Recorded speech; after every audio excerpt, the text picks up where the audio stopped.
This video is sponsored by SBO Digital Marketing. Join SBO Digital Marketing, your work from home opportunity. It's a mobile based part time job ideal for students, homemakers, and job seekers. Make the most of your free time. No fixed hours.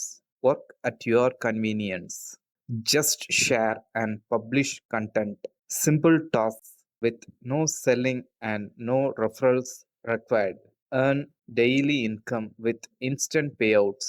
Start from day one. Skip பண்ணாதீங்க, பெரிய தப்பு. தினம் ரூபாய் சம்பாதிக்க அரிய வாய்ப்பு. Instagram, Facebook பயன்படுத்த தெரிந்தால் போதும். Content post and content publishing மூலமா தினம் ரூபாய் சம்பாதிக்கலாம். இந்த வேலை செய்ய 5 நிமிடம் போதும். Work training support, group communication support, all language customer live chat support, முக்கியமா சொந்தமா ஒரு பிசினஸ் ஸ்டார்ட் பண்ற அளவுக்கு உங்களால கற்றுக்கொள்ளவும் முடியும், சம்பாதிக்கவும் முடியும். இந்த வேலை வாய்ப்பு வழங்குவது 5 வருடத்திற்கு மேல ரன் ஆகிட்டு இருக்க நம்ம தமிழ்நாட்டு company school of business organisation private limited. மேலும் விவரங்களுக்கு டிஸ்கிரிப்ஷன்ல கொடுத்திருக்க நம்பருக்கு வாட்ஸ்அப் பண்ணுங்க.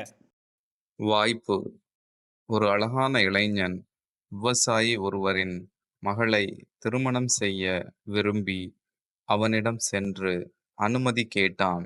அதற்கு அந்த விவசாயி அந்த இளைஞனை பார்த்து சொன்னான், இளைஞனே, நீ என் மகளை மணக்க விரும்பினால் நான் வளர்க்கும் 3 காளைகளை அடுத்தடுத்து அவிழ்த்து விடுவேன்.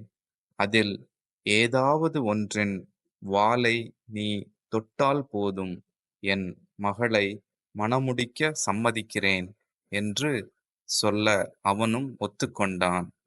மாடுகள் அடைக்கப்பட்டிருந்த தொழுவத்தின் கதவுகள் திறந்தன. முதலில் ஒரு மாடு வந்தது. மிகவும் முரட்டுத்தனமான தோற்றம் கொண்ட அந்த மாடு சீறியபடி பாய்ந்து வந்தது. அதை பார்த்த இளைஞன் வாலை பிடிக்க தயங்கி அடுத்த மாட்டை பார்க்கலாம் என்று விட்டுவிட்டான். சிறிது நேரத்தில் அதைவிட பெரிய மாடு வெளியே ஓடி வந்தது. பார்க்கவே படுபயங்கரமாக தோற்றம் கொண்டிருந்தது. அவன் அதை பார்த்ததும் அவனை முட்டி மோதி கொல்வதற்காக கடும் வேகத்துடன் ஓடி வந்தது. இளைஞன் அச்சப்பட்டு, இதுவும் வேண்டாம், 3வதை பார்க்கலாம் என்று முடிவு செய்து வேகமாக ஓடி பாதுகாப்பான இடத்தில் நின்று கொண்டான்.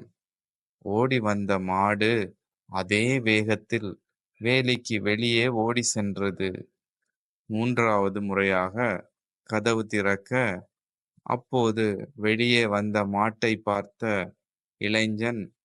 இளைஞனின் முகத்தில் புன்சிரிப்பு வந்தது. அவன் வாழ்க்கையில் பார்த்ததில் இதுவே மிகவும் பலவீனமான மாடு. எலும்பும் தோலுமாய், பார்ப்பதற்கே பரிதாபமாக, ஓட முடியாமல் ஓடி வந்தது. இந்த மாட்டை விடக்கூடாது, இதைத்தான் நான் பிடிக்க வேண்டும் என்று தீர்மானித்து அதன் வாலை தொட தயாராக இருந்தான்.